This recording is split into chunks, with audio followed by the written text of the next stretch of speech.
Deputado Raul, apenas para finalizar, passar a palavra ao representante do Concefaz, o doutor André Horta, para que possa fazer suas considerações.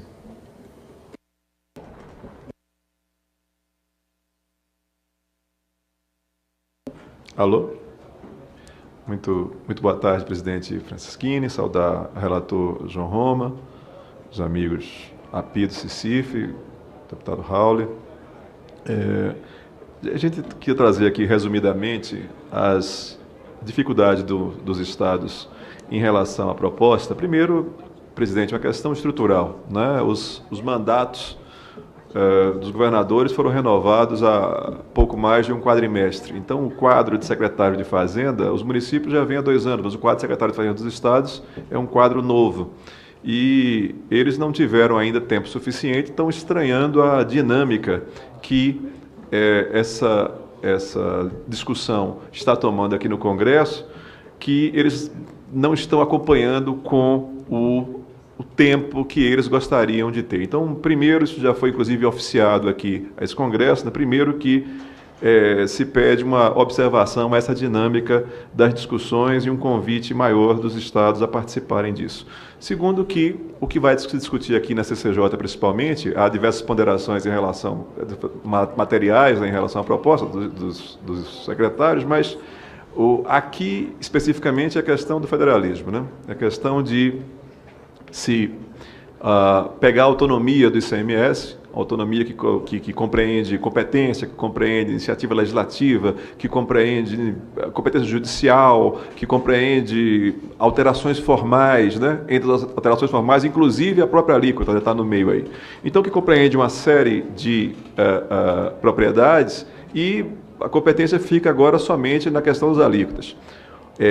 Essa redução política da Constituição, se ela fosse acompanhada de algo que viesse francamente para o interesse público, era uma situação, né? Por exemplo, os estados vão agora, os estados e municípios, como alguns secretários de Fazenda sugeriram, os estados e municípios ficassem, né, com o IBS, né, que fosse uma gestão e uma administração e uma arrecadação para estados e municípios. E a União fosse aos poucos saindo, até porque a União abandonou as suas bases tributárias extremamente providenciais, como a da renda, ao longo do tempo. Ela tem onde se realocar. Então, se isso fosse acompanhado de algo que tivesse apelo para o interesse público, ok. Mas não é o caso, né? Há uma redução e há uma esperança de aumento de arrecadação. Então, isso, de certa forma, traz dificuldades políticas, sim, né, para os estados, para fazendas estaduais. Essa é a principal questão para a gente trazer aqui. A gente vai estar os estados estarão amanhã na CFT e comentar, deputado Raul, algumas questões que nós, ano passado, no final do nosso mandato ano passado, eu estava como secretário de Fazenda, estava como presidente da associação. Para concluir.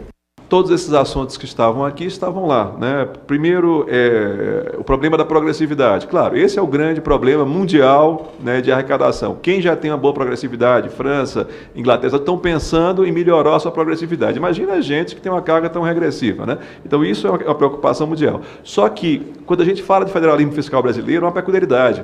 Os estados, mais de 96% da arrecadação vem do ICMS, vem do Imposto sobre Consumo. Então, mexer no consumo e mexer na regressividade, vai mexer também no federalismo, vai mexer nas receitas que eles se sustentam. Então, o caminho de transição, isso são placas tectônicas que precisam andar conjunto, né? O caminho da transição para um formato tributário, estrutura tributária melhor do Brasil, ela vai compreender uma participação também dos estados e municípios em um tributo progressivo, seja ele patrimônio, renda ou como seja, como os estados tinham na Constituição de 88. A gente tinha o AIR, né, tinha o adicional de imposto de renda de 5% sobre lucros e dividendos, que terminou sendo renunciado pela União e hoje já se fala nesse retorno. Traduzir aqui a nossa concordância, né, tecnicamente com o processo de simplificação, um processo muito bem cuidado, Cicife, a gente já conhecia, já tive a oportunidade de discutir com a API, com o professor Nelson em várias oportunidades, e concordo com a API em relação aos incentivos fiscais, né, a melhor forma de você promover desenvolvimento e economia é a transferência de renda, isso é uma experiência mundial, isso de fato deve ser buscado. E, por fim, as esperanças que se há em relação à simplificação. Veja, nós não vamos simplificar pura e simplesmente o sistema porque estamos mexendo nessas regras. A estrutura de arrecadação da maioria dos países da OCDE é uma estrutura que se baseia na renda, não é? E a nossa se baseia no consumo. Existe uma pressão econômica brasileira. O deputado Raul trouxe aí 50,8%, eu tenho outro número, vou ficar com dele, 50,8% no consumo. Ora, se é no consumo que se concentra, evidentemente que os governantes vão querer garantir essa arrecadação. E como é que você garante essa arrecadação? Garante criando burocracia, criando controles. Então, se o peso econômico nosso ficará e se manterá dos impostos indiretos, evidentemente que a gente não vai poder, digamos que, liberar assim tanto essa burocracia, porque há um modelo econômico que foi construído dessa forma. Então, somente com uma alteração da economia, da forma de tributar, é que nós poderemos ter razões econômicas e possibilidades econômicas de reduzir e simplificar de fato. Eram essas nossas ponderações. Na CFT nós vamos ter ponderações específicas sobre a matéria que está sendo aqui discutida. Obrigado. Perfeito. Deputado Renildo Calheiros.